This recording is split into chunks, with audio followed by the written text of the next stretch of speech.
Please. Hasan bhai. Hasan bhai.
আমরা শুরু করি ভাই, আর টান দিলে পড়ে যাবে। আহা, এই তো পড়ে যাবে।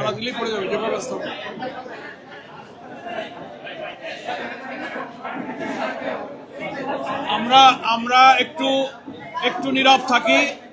আসসালামু আলাইকুম ওয়া রাহমাতুল্লাহি ওয়া বারাকাতুহু। আমরা আল্লাহর কাছে শুকরিয়া আদায় করছি যে আমাদের সম্মানিত আমিরি জামাত কয়েকটি দেশ সফর শেষে যথাসময়ে দেশে ফিরেছেন। এখন আপনাদের উদ্দেশ্যে এবং দেশবাসীর কাছে উনি শুকরিয়া এবং শুভেচ্ছা জানাচ্ছেন। আমরা একটু নীরব থেকে শুনি। সম্মানিত আমিরি জামাত ডাক্তার শফিকুর রহমান।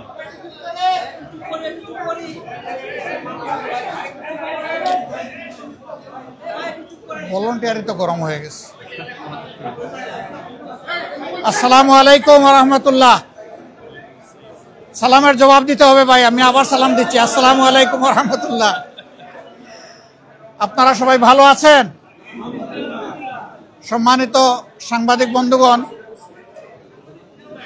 আজকে আমার সাথে এখানে বাংলাদেশ জামাতে ইসলামীর 2 জন নায়েবে আমির, সেক্রেটারি জেনারেল সহ কেন্দ্রীয় নেতৃবৃন্দ রয়েছেন। আপনারা হয়তো জানেন, গত মাসের 19 তারিখ আমি উমরার উদ্দেশ্যে দেশ থেকে বের হয়েছিলাম।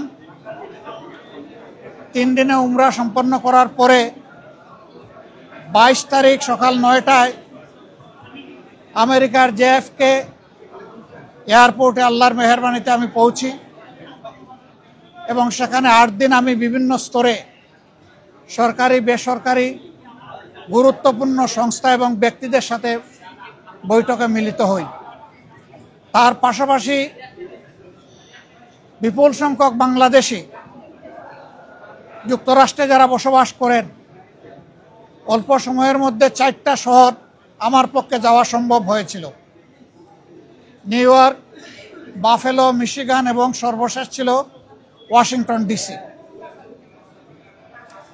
আমরা বাংলাদেশি প্রবাসী যারা আছেন তাদের সাথেও সেখানে মিলিত হওয়ার সুযোগ পেয়েছি।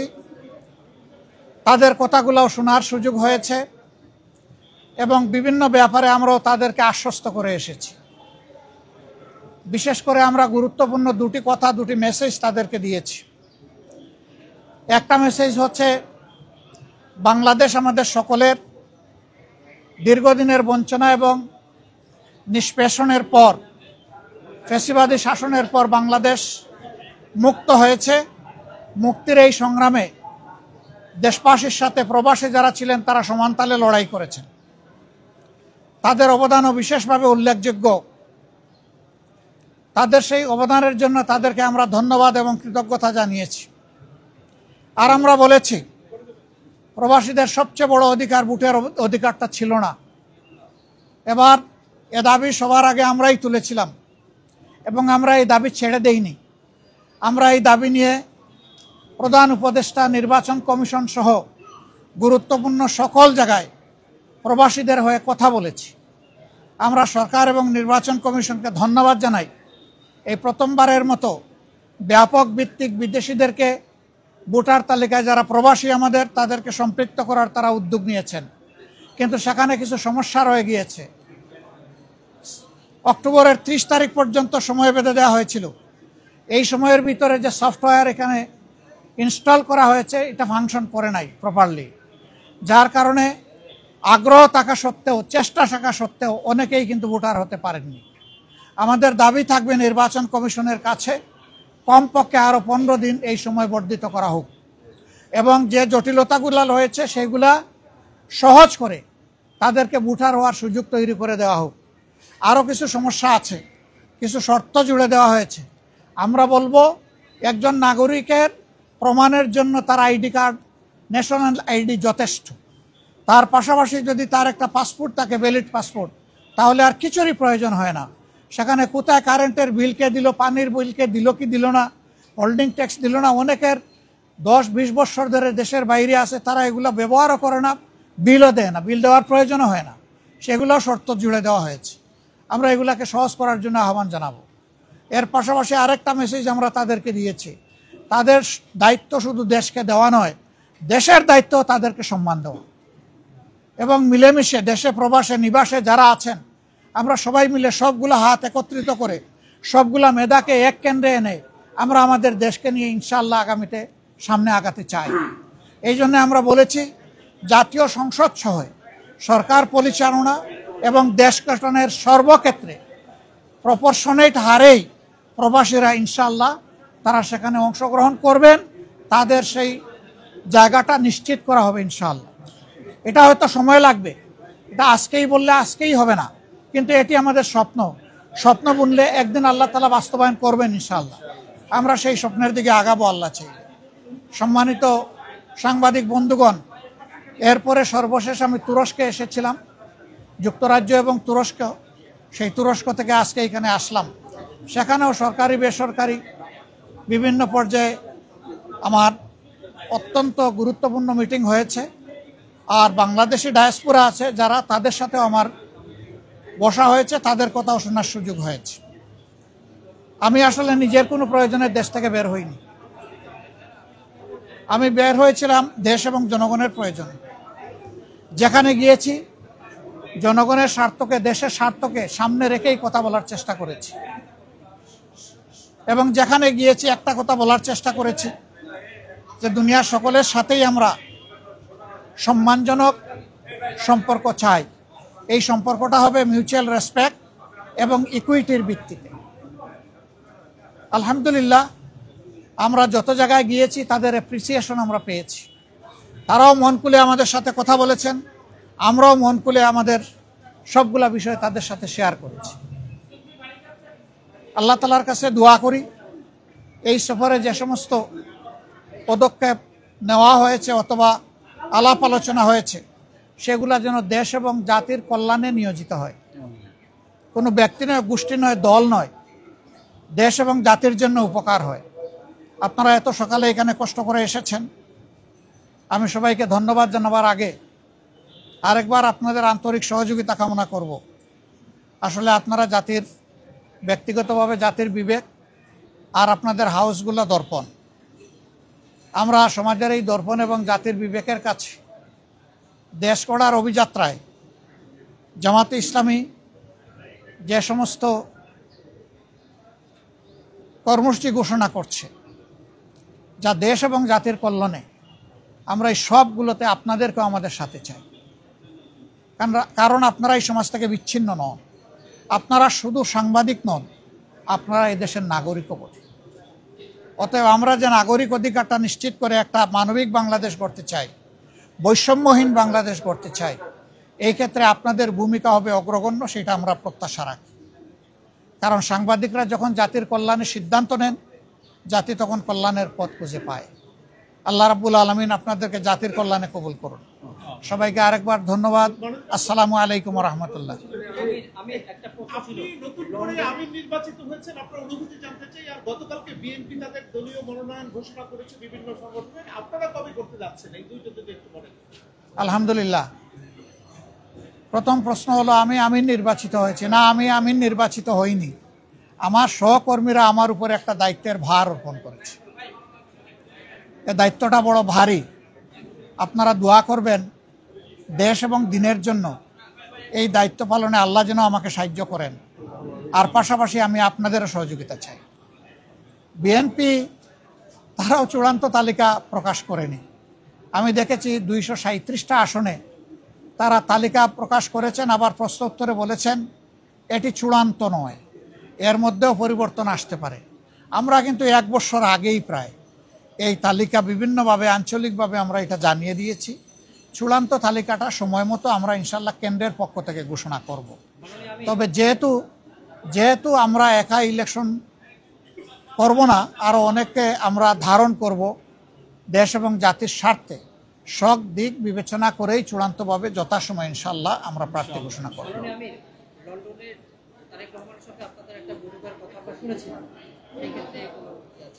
আপনারা শুনেছেন, আমি শুনি নাই।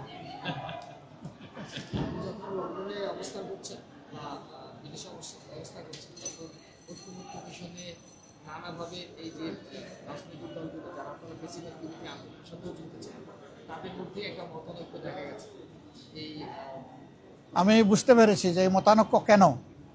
আমাদের মধ্যে মতানৈক্য হোক, তবে দোয়া করেন মত বিরোধ যেন না হয়। মতের ভিন্নতা থাকবে, এটাই গণতন্ত্রের সৌন্দর্য। সব দল তো এক দল নয়, সবগুলা দল ভিন্ন ভিন্ন, তাদের দৃষ্টিভঙ্গিতেও কিছু পার্থক্য থাকবে, এটাই স্বাভাবিক। আমরা সকলের মতকে শ্রদ্ধার সাথে দেখি। তবে আমরা নিজেরা যে মতটা প্রকাশ করি, আমরা চেষ্টা করি চিন্তা ভাবনা করে জাতির স্বার্থেই সেই মতগুলা প্রকাশ করার। অতএব মতানৈক্য এটা ডেমোক্রেসির সৌন্দর্য। এটার জন্য এখানে বিরোধ লেগে গেছে অথবা অনেককে একেবারে দেশ অস্থির হয়ে গেছে, আমরা এটুকু চিন্তা করতে রাজি নই।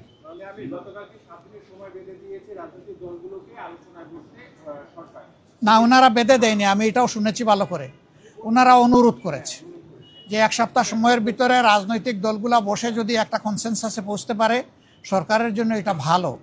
এবং আমরাই সবার আগে আমাদের পক্ষ থেকে আমাদের নায়েবে আমির আহ্বান জানিয়েছেন যে আসুন আমরা খোলামেলা আলোচনা করে আমরা সমাধানে পৌঁছি দেশ এবং জাতির স্বার্থে। আমরা আশা করি অন্যরা আমাদের এই আহ্বানকে সাড়া দেবেন ইনশাল্লাহ।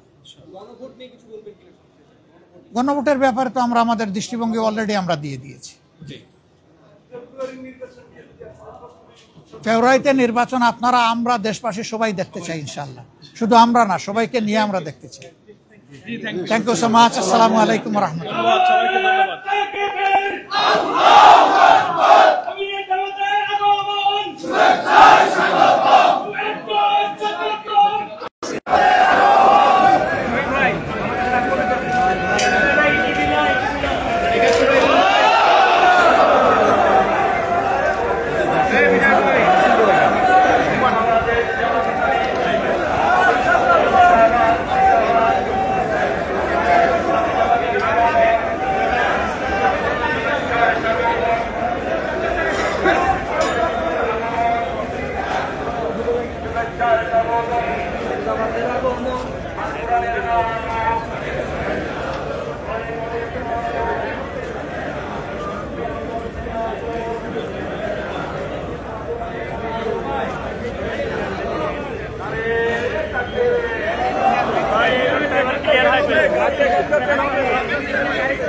আমিরে জামাতের আগমন, শুভেচ্ছায় স্বাগত। আমিরে জামাতের আগমন।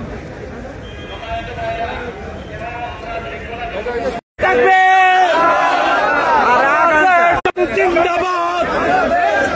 আমিরে জামাতের আগমন, আমিরে জামাতের আগমন, শুভেচ্ছার স্বাগতম, শুভেচ্ছার স্বাগতম।